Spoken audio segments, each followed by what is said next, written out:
வேதம் கேட்போம். 17ஆம் சங்கீதம். தாவீதின் விண்ணப்பம். கர்த்தாவே, நியாயத்தை கேட்டருளும், என் கூப்பிடுதலை கவனியும். கபடமில்லாத உதடுகளினின்று பிறக்கும் என் விண்ணப்பத்திற்கு செவிக்கொடும். உம்முடைய சந்நிதியிலிருந்து என் நியாயம் வெளிப்படுவதாக. உம்முடைய கண்கள் நியாயமானவைகளை நோக்குவதாக.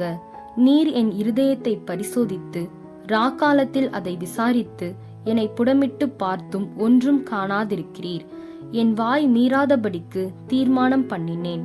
மனுஷரின் செய்கைகளை குறித்து நான் உம்முடைய உதடுகளின் வாக்கினாலே துஷ்டனுடைய பாதைகளுக்கு விலக்கமாய் என்னை காத்து கொள்ளுகிறேன்.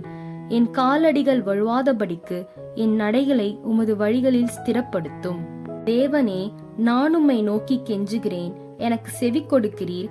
என்னிடத்தில் உம்முடைய செவியை சாய்த்து என் வார்த்தையை கேட்டருளும்.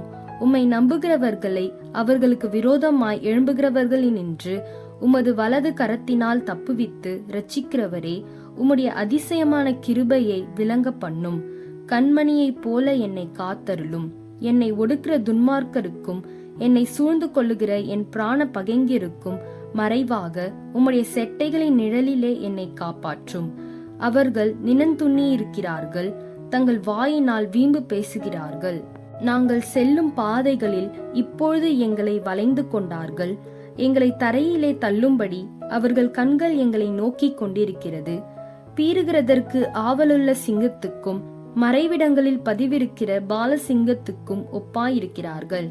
கர்த்தாவே, நீர் எழுந்திருந்து அவனுக்கு எதிரிட்டு அவனை மடங்கடியும். கர்த்தாவே, என் ஆத்துமாவை துன்மார்க்குடைய கைக்கு உம்முடைய பட்டயத்தினால் தப்புவியும்.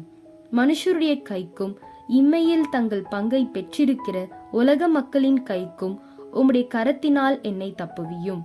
அவர்கள் வயிற்றை உமது திரவியத்தினால் நிரப்புகிறீர்.